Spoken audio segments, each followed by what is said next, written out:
दिल्ली के मुंडका इलाके में लगी भीषण आग में 27 लोगों की मौत, कई गंभीर रूप से घायल। छानबीन में पता चला है कि जिस बिल्डिंग में आग लगी उसका फायर सेफ्टी एनओसी नहीं लिया गया था। कंपनी के मालिकों को हिरासत में लिया गया है। मौके पर दमकल की 24 गाड़ियां पहुंची हैं। आग बुझाने के साथ रेस्क्यू ऑपरेशन भी किया जा रहा है। कई लोगों ने जान बचाने के लिए बिल्डिंग से छलांग लगाई। कई लोग सीढ़ी और रस्सियों की मदद से नीचे उतरे। बताया जा रहा है कि जब आग लगी तब 100 से ज्यादा लोग बिल्डिंग के गोदाम में मौजूद थे। प्लास्टिक होने की वजह से आग तेजी से फैली। हादसे पर सत्येंद्र जैन का बयान, बोले कि लापरवाही हुई है, जांच कराई जाएगी। राष्ट्रपति और उपराष्ट्रपति ने मुंडका में आग की घटना पर जताया दुख, पीड़ित परिवारों के प्रति संवेदना जताई। अग्निकांड में मारे गए लोगों के परिवार के प्रति पीएम ने जताई संवेदना, घायलों के जल्द स्वस्थ होने की कामना की। अग्निकांड पर गृह मंत्री अमित शाह ने दुख जताया, ट्वीट कर लिखा, दिल्ली के मुंडका में आग लगने की घटना बेहद दुखद। सीएम अरविंद केजरीवाल ने जताया दुख, कहा कि लगातार अधिकारियों के संपर्क में हूं। दिल्ली अग्निकांड में पीएम ने मुआवजे का भी ऐलान किया। मृतकों के परिजनों को 2-2 लाख रुपए मुआवजा दिया जाएगा। दिल्ली के मुंडका में अग्नि तांडव के बाद अपनों की तलाश कर रहे लोग फोटो दिखाकर लोगों से ले रहे हैं जानकारी। ज्ञानवापी मस्जिद का सर्वे आज से होगा शुरू। जिला प्रशासन ने सभी पक्षों से शांति बनाने की अपील की है।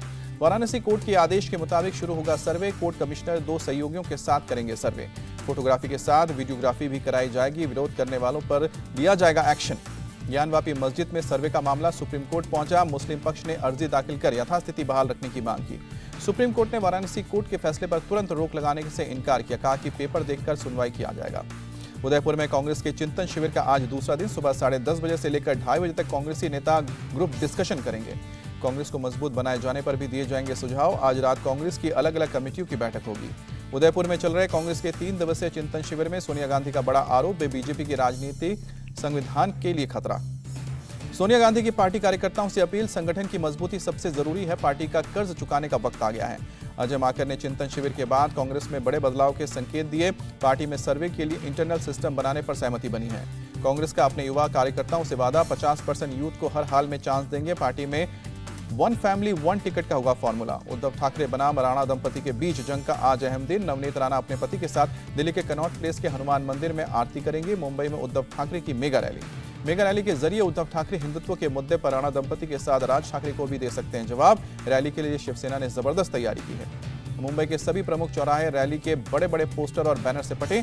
शिवसेना के इन बैनर पोस्टर में सिर्फ हिंदुत्व की बात की गई है। रैली के मद्देनजर ट्रैफिक में बदलाव किया गया है। बीकेसी की कई सड़कों को 1 वे किया गया है। बुलडोजर एक्शन पर सीएम केजरीवाल ने बुलाई बैठक। सुबह 11 बजे सभी विधायकों के साथ मीटिंग। बुलडोजर एक्शन पर सियासत जारी। डिप्टी सीएम सिसोदिया ने अमित शाह को लिखा खत, बीजेपी बुलडोजर से वसूली की साजिश रच रही है। आम आदमी पार्टी ने बीजेपी नेता आदेश गुप्ता के घर के हिस्से को बताया अवैध, कहा कि बीजेपी चलाए बुलडोजर। दिल्ली में अवैध अतिक्रमण के खिलाफ 5वें दिन भी कार्रवाई। दक्षिण दिल्ली नगर निगम ने ख्याला रोड, श्यामनगर, विष्णु गार्डन में चलाया बुलडोजर। दिल्ली के नवजफगढ़ में चला एमसीडी का अतिक्रमण के खिलाफ अभियान। गोयला डेयरी और इलाके में अवैध निर्माण को ढाया गया। आप विधायक अमानतुल्लाह खान को संकेत देते हुए साकेत कोर्ट से मिले जमानत। सरकारी काम में बाधा पहुंचाने पर गिरफ्तार हुए थे। सीएम योगी आज कुशीनगर जाएंगे। पीएम के दौरे से पहले तैयारियों का जायजा भी लेंगे। वाराणसी के काल भैरव मंदिर पहुंचे यूपी के सीएम योगी आदित्यनाथ। मंदिर में काल भैरव की पूजा की।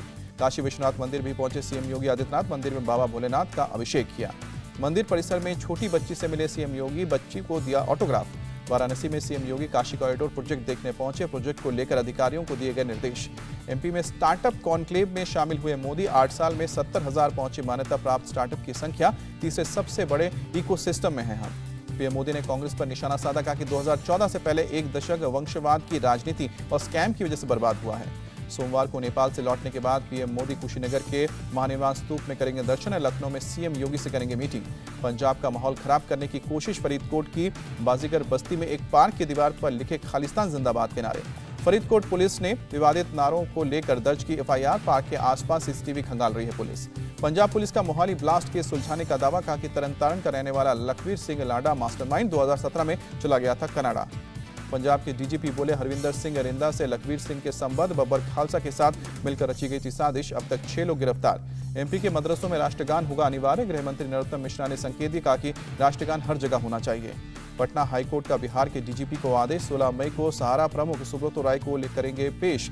यूपी और दिल्ली पुलिस का भी ले सहयोग। जम्मू कश्मीर की पूर्व CM Mehbooba Mufti house arrest, घर के बाहर पुलिस बल तैनात। यूपी में अवैध बीपीएल कार्ड धारकों को अल्टीमेटम, राशन कार्ड लौटाने का फरमान, वरना लिया जाएगा एक्शन।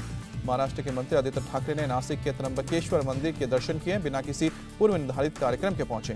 बिहार में आज केंद्रीय मंत्री नितिन गडकरी एक सरकारी कार्यक्रम में पहुंचेंगे। भोजपुर के कोलाइवर में बने 3 लेन पुल का उद्घाटन किया जाएगा। कार्यक्रम का पोस्टर भोजपुर से लेकर पटना तक लगा है। हैरानी की बात है कि इस पोस्टर में ना तो नीतीश कुमार की तस्वीर है और ना ही उनका नाम है। हिमाचल के धर्मशाला और कुल्लू में बीजेपी अध्यक्ष जेपी नड्डा का रोड शो, मुख्यमंत्री जयराम ठाकुर भी शामिल हुए। कुल्लू में बोले जेपी नड्डा, कहा कि पीएम के नेतृत्व में देश बदल रहा है, देश में विकसित हो रही है वैक्सीन। कर्नाटक के पूर्व सीएम एचडी कुमारस्वामी का दावा, अगले साल होने वाले विधानसभा चुनाव में अपने दम पर बनाएंगे सरकार।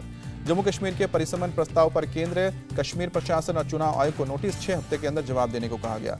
जम्मू कश्मीर में परिसमन के लिए जनसंख्या एकमात्र मानदंड नहीं, मुख्य चुनाव आयुक्त बोले, प्रदेश को एक इकाई के तौर पर देखें। जम्मू में डोगरा फ्रंट ने राहुल भट्ट के समर्थन में किया प्रदर्शन, फोटो और बैनर लेकर सड़कों पर उतरे, पाकिस्तान के खिलाफ की नारेबाजी। जम्मू कश्मीर के बांदीपुरा में मुठभेड़, सुरक्षा बलों ने 2 आतंकियों को ढेर किया। राहुल भट्ट की हत्या को लेकर परिवार की मांग, सरकारी एजेंसियां करें मामले की जांच, कश्मीरी पंडितों को मिले सुरक्षा की गारंटी। राहुल भट्ट की हत्या की जांच के लिए जम्मू कश्मीर प्रशासन ने गठित की एसआईटी, राहुल भट्ट की पत्नी को मिलेगी सरकारी नौकरी, राहुल भट्ट की बेटी की शिक्षा का पूरा खर्च भी उठाएगी सरकार। पनामा पेपर के मामले में ईडी का एक्शन, एमपी और गोवा में छापेमारी से 88 लाख से ज्यादा कैश बरामद किया गया। डी कंपनी से जुड़ा मनी लॉन्ड्रिंग केस, आरोपी आरिफ शेख और शबीर अबूकर की कोर्ट में पेशी, 20 मई तक एनआईए की कस्टडी में भेजा गया। महाराष्ट्र के मंत्री नवाब मलिक प्राइवेट अस्पताल में करा सकेंगे इलाज, पीएमएलए कोर्ट ने दी मंजूरी। अरविंद केजरीवाल ने किया दावा, दिल्ली की न्यायपालिका को देश के लिए मिसाल बनाएंगे, 30,000 वकीलों को 5 लाख का हेल्थ इंश्योरेंस देंगे। जम्मू कश्मीर के कटरा में श्रद्धालुओं से भरी बस में लगी आग, हादसे में 4 की मौत, 22 घायल, बस के इंजन में लगी थी आग। हादसे में मारे गए लोगों के परिजनों को 5 लाख और घायलों को 1 लाख रुपए का देगा कश्मीर प्रशासन मुआवजा। बस हादसे में घायल लोगों का जम्मू के एडीजी ने अस्पताल में जाना हाल, घटना वाली जगह का भी दौरा किया।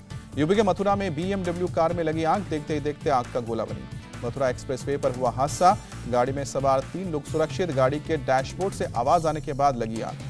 यूपी के बांदा में गांव वालों ने पुलिस वालों पर हमला किया, पुलिस के 4 जवान घायल, अस्पताल में भर्ती।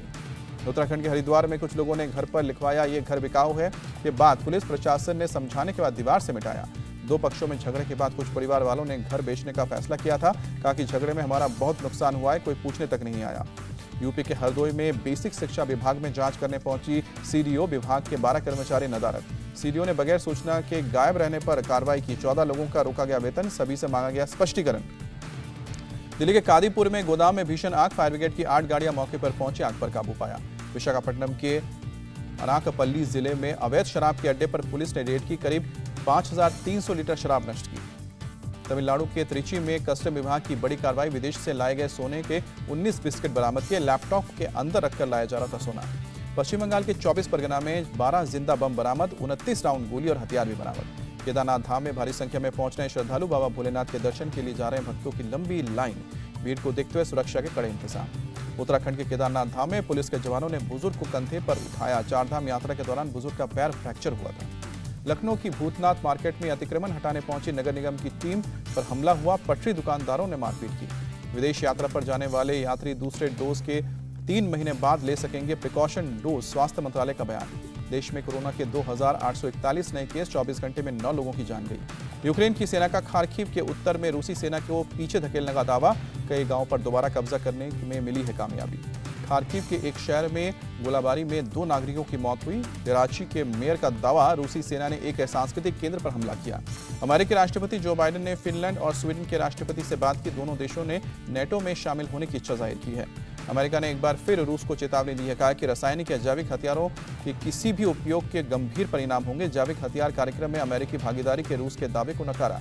यूक्रेन के मारियापोल में तबाही के निशान मिटाने में जुटे रूस के इमरजेंसी वर्कर इमारतों का मलबा हटाते दिखे। यूक्रेन में गिरफ्तार रूसी सैनिकों का ट्रायल शुरू, कीव के कोर्ट में जवानों की पेशी की गई। यूक्रेन में युद्ध से पैदा हुए खाद्य संकट से निपटने के लिए मंत्री स्तरीय बैठक का आयोजन करेगा इटली। अगले महीने होने वाली बैठक में मेडिटेरेनियन कंट्रीज होंगे शामिल। यूक्रेन को 50 करोड़ यूरो देगा यूरोपीय संघ, युद्ध में रूस से मुकाबले के लिए भारी हथियार खरीदने के लिए मदद। यूक्रेन में भारतीय दूतावास 17 मई से कीव से शुरू करेगा कामकाज, फिलहाल पोलैंड के वार्सा से संचालित किया जा रहा है। आईपीएल में पंजाब ने बैंगलोर को दी करारी मात, 54 रन से हराया। पंजाब ने पहले बैटिंग करते 209 रन बनाए, बैंगलोर की टीम 155 रन बना सकी। आईपीएल में आज Kolkata night Riders versus Sunrisers Hyderabad, शाम को 7:30 बजे मुकाबला। बैंकॉक में खेले जा रहे थॉमस कप बैडमिंटन टूर्नामेंट के फाइनल में पहुंचा भारत, सेमीफाइनल में डेनमार्क को 3-2 से हराया। इस्तांबुल में चल रहे विमेंस बॉक्सिंग चैंपियनशिप में भारतीय महिला मुक्केबाजों का जलवा, 6 मुक्केबाज प्री क्वार्टर फाइनल में। चोट की वजह से इंडोनेशिया में होने वाले एशिया कप हॉकी टूर्नामेंट से 12वें कप्तान रुपेंद्र पाल सिंह, वीरेंद्र लाखड़ा को मिली कप्तानी। इंडिया टीवी हर वक्त हर जगह डाउनलोड करने के लिए सर्च करें India TV news Google play store या ऐप स्टोर पर।